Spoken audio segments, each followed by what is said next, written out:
خودش یک طرح است. این نوشته یک دنیا حرف است. دستخط تندی که اسمها را نوشته. اسامی شهدای کرمان. تصویری که برای حسن روح الامین نقاش یادآور دیو خونخوار ترور بود. جنایتی که با رنگ و قلم به این شکل طراحی شد. طرحی با این توضیح: تروریسم محکوم است. کشتن افراد بیگناه محکوم است. تصویر و دلنوشته‌ای که صدای هنرمندان هم شد. میلاد کیمرام بازیگر با انتشار همین تصویر نوشت: تروریست تا ابد محکوم است. کشتن انسان بیگناه تا ابد محکوم است.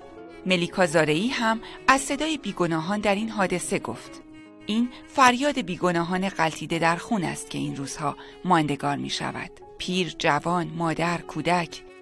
اشاره به کودکی که جان فدای وطن شد. همان بچه در خون غلتیده که طاقت دیدن تصویرش نیست. تصویری که حالا بر دل این طرح‌ها و این عکس‌ها نشسته. با تبریک روز مادر. همراه با گلی که تقدیم سردار شد. سربازان فرمانده شهید. همانها که لاله‌گون کردند پای این درختان را تا همیشه. فرزانه آذرفام، خبرگزاری صدا و سیما.